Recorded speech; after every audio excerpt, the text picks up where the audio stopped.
baby, baby, I'd get down on my knees for you. Where are you? Did I lose you? What happened? I don't know. What happened? You there? Yeah, you see me now? I see you now. Yeah. I just broke into a solo and Yeah. I didn't have any backup. I didn't have any accompaniment. Go. Yeah, man, I thought maybe you killed it with your singing or something. Like, crash. Yeah, you know, I've probably killed some birds, or what do you kill with singing? Broken some windows, I guess. Yeah, well, Chelsea just goes in the other room and locks the door so she doesn't hear me. Yeah, Jenny just kind of does the same thing. She just like leaves the room. She doesn't say anything. She doesn't say like, don't keep going. She just leaves. No, dude, that's a sign that's saying that it's brutal. It's brutal. That's what it's saying, bro. You know, we gotta do what makes us happy. That's right. And you know what? I actually have a recording clip of you. Bad. Bad to the bone. Oh, it was horrible too. Bad to the bone. Bad to the bone. We'll have to play it sometime. You know what's also funny though? What? We're recording. Oh, you're kidding me, right? Yeah. I didn't want to miss any of these gems. Oh, this is. We're probably. I wonder how many listeners we just lost. Well, this is not live right now, right? Well, it's not live, but when they listen to it, they're going to think it's live. So when they hear this, when I say we lost people, then people probably dropped off. But if they already dropped off, we're probably still losing people that are listening to this episode right now. Yeah, absolutely. Because that's how you got to talk. You got to talk when you're podcasting like people are listening to it right now. We don't want to talk about like when we do post this, when we do put this live, because people are already listening to it when it's released. Oh, bro, what they just heard, it's game changing. You know what's funny? I already have 2 gigs booked for next year, singing gigs, guitar gigs. One is your wedding. One is your wedding. And the second one is my mom's 75th birthday. I said, can I sing a song? So I'm like, I got to start really working on this. This is serious. I'm a musician now. I got 2 gigs booked. Well, we want mom to make it to 76. They're not paid. They're not paid gigs. We want mom to make it. Well, we want mom to make it to 76. So you better start working on it, man. And I definitely need to finish off my marriage. So if you butcher it, well, the good news is that it's after. Well, just get married first. Why don't you just get married first, and then I'll sing? Yeah. Well, that's the plan. Because it'd be harder to end it after that. Well, I wasn't going to have you singing as she walks down the aisle. Yeah, you could do that. Yeah, that would be something of a lifetime to witness for sure. We could stream that. You know what? People probably just pay just to see that. Mm-hmm. See you singing down the aisle. Oh, yeah. Man. That'd be something else, brother.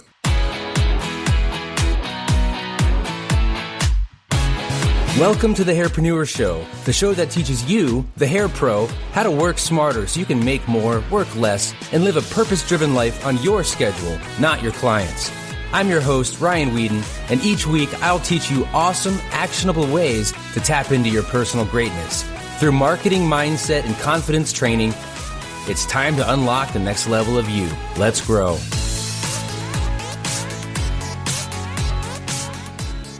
How you doing today? Good. I'm doing good, man. I'm feeling good. I have had a Celsius, but I just started it. I just cracked it. Oh, you got one too. Bam. Bam. I cracked it. I held out until the afternoon.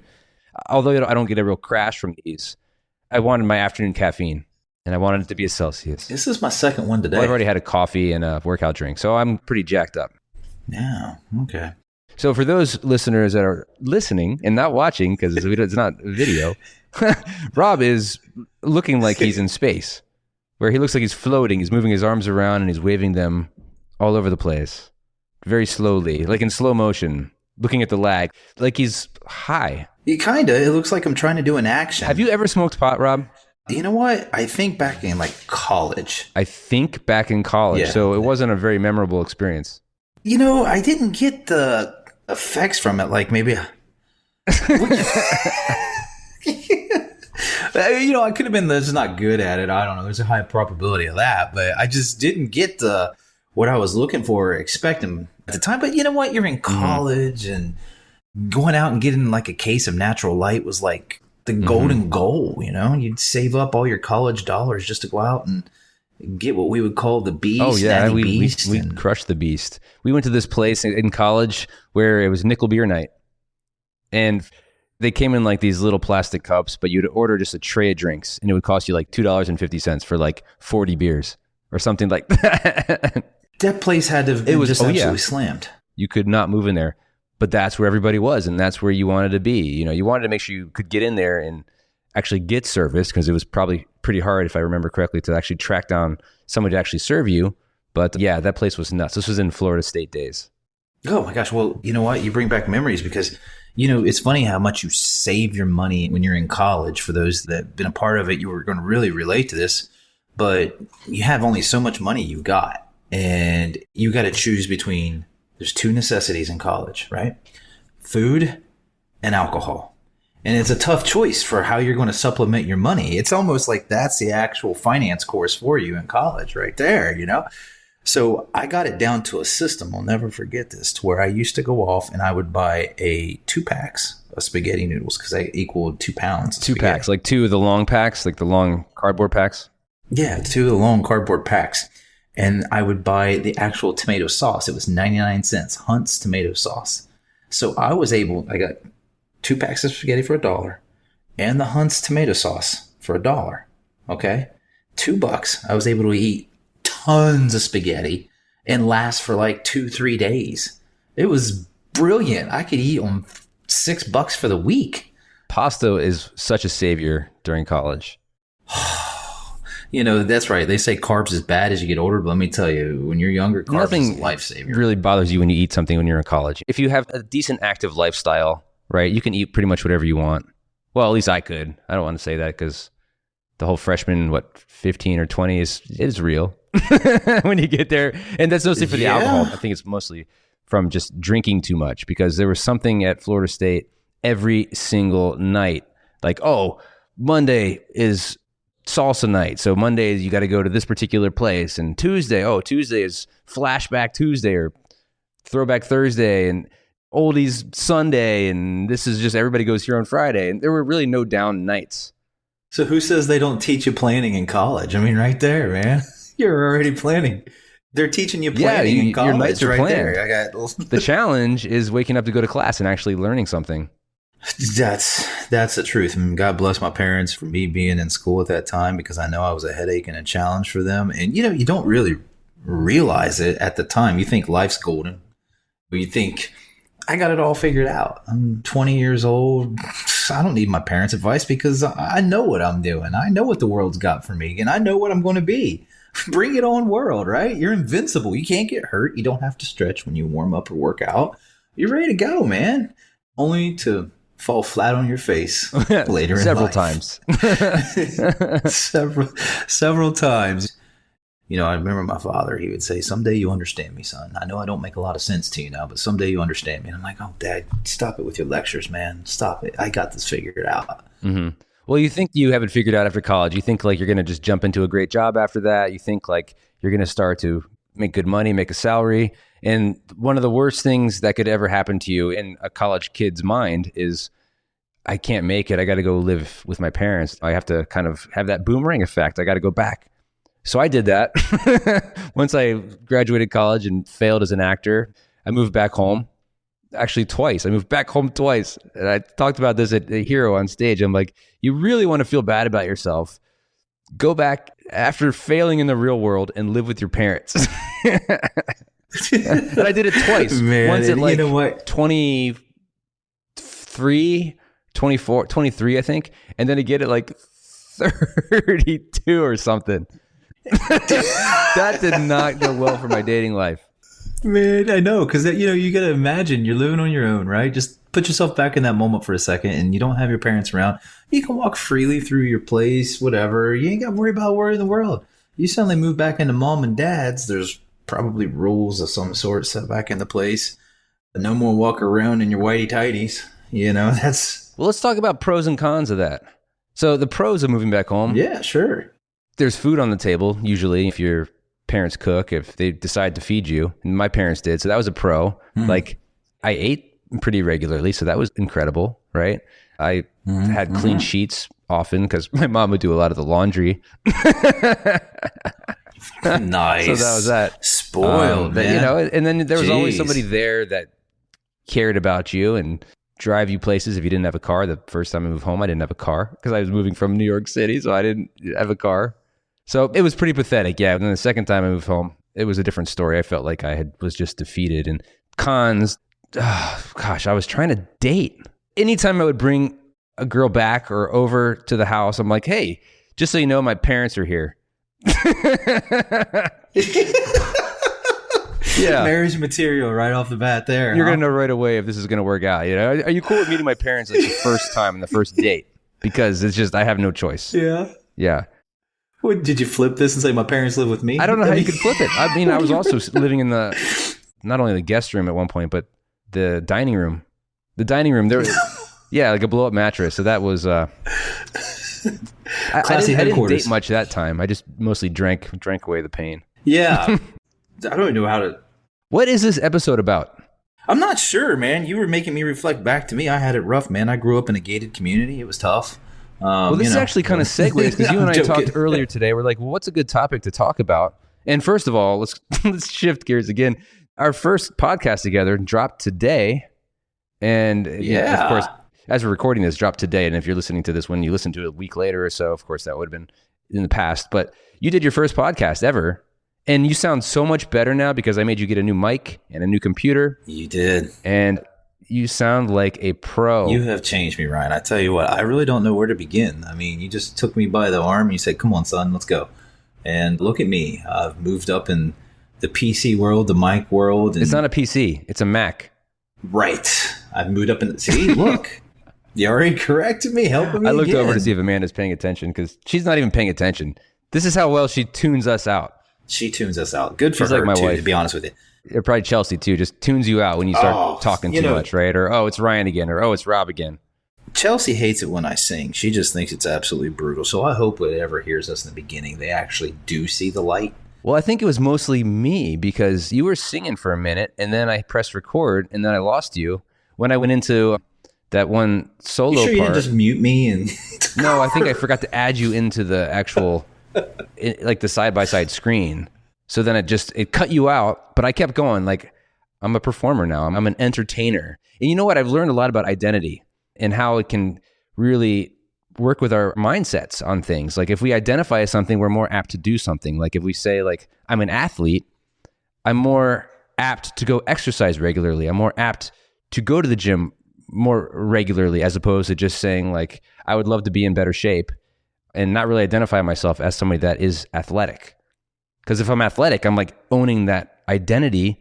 So it's just part of who I am. Does that make sense? No, it makes complete sense. So I'm identifying myself as an entertainer. And that gives me so much free liberty to just be out there all the time and not really worry about being judged because I'm an entertainer, baby. If I sing and I sing terribly, that's okay because I'm going to get better. And if I don't, it's still entertaining. I don't know what that accent was, by the way. No. But listen, if they're looking at you in any way or form, you're entertaining. That's what it's about. Whether it's good, whether it's bad, it's still attention is coming to you as an entertainer. That's the way it is. Oh, so what I was saying before I jumped into that, we were talking this morning about, okay, what are we going to talk about today? And we talked about, why don't we talk about parenting? Of course, this is all going to be from the male's perspective. So any women listening to this, which is pretty much our entire audience, they're going to be like, oh, shit, I can't wait to hear this. Two guys and a dumb plan. This is what this how podcast it is should be to called. Be a parent. Ladies, sit back and let us teach you. yeah, right. Yeah, viewers. We just lost more people. We just lost more people right there. Yeah, so, absolutely. From the male perspective, and then we'll have to get somebody on here that is of the female perspective to set us straight. Because I agree. But what we talked about is recently, the last 3 days, I've been pretty MIA because Jenny, my wife, she took, and this is for listeners, you obviously know, but she took time off to go spend a girls' weekend with her best friend, which is also the godmother to our children. And they went and had a great time. And I was home alone for the first time with the kids by myself. And I started to realize and appreciate her role. I mean, not that I didn't appreciate it before, but it is hard. It is hard to be fully present and get anything done when you're dealing with two amazing kids, a 3-year-old and an almost 3-year-old and an almost 1-year-old. They're needy. And then I know I'm needy on top of that. And, absolutely. But it's like nothing was about my needs. And I was still trying to live my life according to my rules. And the whole talk we had earlier about the college life and the party mentality that we had, and I still have at times, and too often at times, that I still try to live in that. And I've had this whole identity kind of a crisis where, yes, I'm the CEO of a company and it's a very successful company, which is blessed to have that. But I'm still trying to like find my role as a father and also a business leader and still find that piece of me. I'm still kind of lost. Yeah, absolutely, man. I can feel you. You know, parenting is, gosh, you know, it's funny. You can speak to it. See, I have older kids. I have my kids very young, and now they're kind of older. So you're going to be able to kind of speak about that younger, what it's like. I can talk about what I've been through, and then deal as they get older. And us as dads, well, first off, God bless our wives, our fiancés, everything, because we couldn't do it without them. And God bless to those moms out there that are stylists, that they manage the kids and they manage their husbands. Truth be told, right? Yeah. Right. Truth be told, let's just say how it is. Why they would ever want to marry us, God only knows. We could be a tornado, maybe. But that being said, and we're talking specific, I guess, what we want to talk specific to this industry for the most part, it's a challenge. The kids, when they're young, you're constantly go in your career. And you feel like you have that obligation to your career, which we could probably relate to some of the women stylists out there, to where you've got to devote so much time to that to really make an impact, you know, whether it be financially, socially, educationally. There's so many different facets of this industry that we got to take a part in. And all this time, you're focused so hard in that area, and it demands so much time from you that you still got to remember that you're a mom or a dad. You got these children at home that rely on you, that are going to follow in your footsteps. You have to lead the right way, be a good role model, do all the right things. So you hope that you raise them up and they kind of go down that path that we all want to have, that golden yellow brick road that they follow. But let's cut it straight. As guys, we think we always have it figured out, don't we? But man, thank God for the woman, because we're a tornado when it really comes down to it. So this is really an I Appreciate Women episode. That's what I think we're getting at. I think so. I think actually our viewers are starting to go back up. Yeah, we just wow, ding, ding, subscribe. But you know what? This is coming raw. This is raw from us. You know, we like, as guys, and you can interrupt me at any time, but we think we have it figured out. We think we can do it all. That's who we are. We're the superhero, right? Yeah, we want to fix everything too. If there's a problem, if there's a challenge, we want to overcome it. We want to fix it, and we want to do it fast. Yeah. When a lot of times, you know what we need to do is listen and just engage. And even though we know that, we still try to fix everything and overcome those challenges as fast as possible. And that's not what we need to be doing. No, at it's all not. times. We can fix a light bulb. I fixed a light bulb the other day and I felt really accomplished. It was one of those long tubes, you know, like fluorescence in the bathroom. And it was challenging, but I did it. And Jenny said, "Did you feel good about that?" And I said, "Yes, I did." And you know what? For a moment there too, when you completed that task, because here's the thing, you knew how to do that. That's a man thing that you do, right? Oh shit, you better be careful with that statement. Hold on. You think that's a handyman thing and you're going to impress your wife. Yeah. She's going to be so impressed with you. So as soon as you put that light bulb in, you're stepping off that ladder and you're expecting these rockets to shoot off and the flares and the stars. Clapping, the applause, some bowing, maybe. And all you hear is crickets. Yeah. Or once you're done there, there's another one in the other bathroom that needs fixing too. Absolutely. Hey, we're sitting here, we're building it up in our head that we just saved the world. Dun, da, da. Meanwhile, our wives, fiancés are in there being parents, who are the real superheroes. And we realize how maybe needy we are as men. We want that recognition for just changing a light bulb. When they're in there. But it was a long light bulb. It was the fluorescent tube, and there were two of them. So wait a minute. That changes. And it was challenging. I had to remove the plexiglass thing. And it was the bathroom. And oh, God, yeah. One thing, I changed it one time, and we have these tile countertops, and I made the mistake of stepping on it one time, the countertop, and it cracked a little bit. So she doesn't know about that. So don't say anything. No. She doesn't listen to this. Okay, we're good then. Well, somebody might listen. Amanda's looking over. Amanda's taking notes right now. She is listening. We're going to get her on the the podcast. What am I from New England? We're gonna get her on the podcast. Did you make her sign an NDA and a non-disclosure act or anything whatsoever? Absolutely. So right before we started recording. Yep. Thank God, because this is just so you know, this is all false, not true. Anyway, note to the editor: we're just gonna edit that right out. Okay. Absolutely. No, it is true. Listen, in a nutshell, we as men look for an area to always be that kind of hero, when in reality, trying to be a parent and we can only speak really on behalf as a man, we don't hold our wives or our fiancés, as you would say in the guy term, it's not jock, right? They just own that world, and we can only hope to be somewhat as good as they are. We don't even recognize what they go through to really put up with us in this industry. It just reminded me of this like Chris Rock special I saw a while ago, and he was talking about how like he gets no respect, and you know how he always says it. He's just, I get no respect from my kids and my wife. I had no respect, for what I do every single day, and it's like I just want to come home one day and have my kids say, "Yo, Daddy, thanks for knocking out the rent last month." Right. Well, that's true. We think, again, that's the man, and that's how we think. Thanks for these lights over my head. I love being able to read at night. That's what. That's true. And that is how we think. Again, that's us as the man taking off our superhero cape, coming back saying, "Hey, flip on that water. It works. Yeah. give me some recognition, And in reality, let's just cut it straight. We're men, and that's really what we are supposed to do. We are seen to be the rock, the provider in that sense for the woman, and we're supposed to take that ease off them because they take that exact ease off of us with the children and so forth, if that makes sense. So if we're rock in the rock, scissors, papers contest, so women are paper, right? They just be like, no. I'm covering you, rock. I got you. You think you're so cool. I'm just going to cover you up. You're not that cool. You're not that strong. I'm not that strong. I hate to say this, but I only have 3 minutes left. I know we talked for such a long time, but I thought we were going to get done faster, and I got a 3:30 call I got to jump on. We can always make a part 2, but I think we pretty much already summed up men and parenting.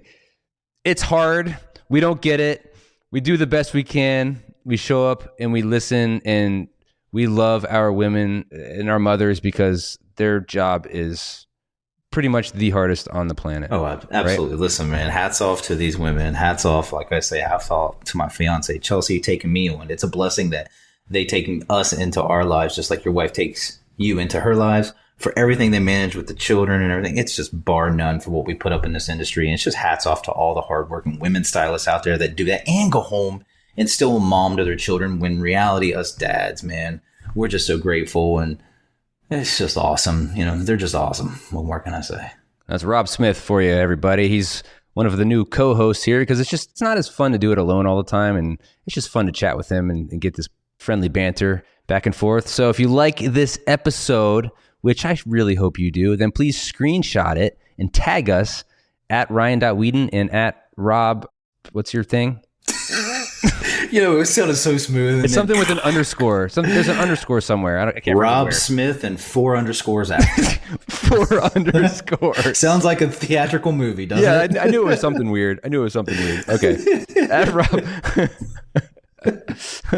So do that, and make sure you tag at Rob Smith 4 underscore 4 times. 4 scored. Should we end this with song? You know what? Here's how we're going to end it. You start it. I'll add the middle when you finish. You know Baby Shark? No, I've I don't. had 3 days with the kids. I know it really, really well. Baby Shark. I kind of liked what we started, that love and feeling, man. That was just... Okay, let's end with that. Yeah. So, because this is to the women. Okay, I'm channeling Top Gun.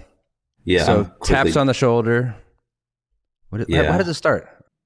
You know what? That's it. Taps her on the shoulders.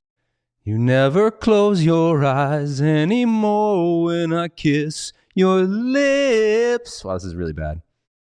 Now it's baby, and there's no tenderness. Did you look up the lyrics? Like before in your fingertips. You're trying hard not to show it. This is baby, but baby, believe me, I know. It's you lost that love and feeling. Okay, we lost everybody now. Well, Thanks for that's listening, good podcast. everybody. Yeah. Talk to you later. Bye. I love hearing from you. And by the way, have you subscribed to the podcast yet? Oh my gosh, if you haven't, please do so right now because there's so much cool stuff ahead. Make sure you hit that subscribe button because it would be much cooler if you did. Plus, I don't want you to miss any of the new episodes I'm dropping weekly. Last thing, if you haven't checked out RyanWeeden.com yet, there are some great freebies on there that I want to give you. So go ahead and check it out, RyanWeeden.com. Thank you so much for listening. You are awesome.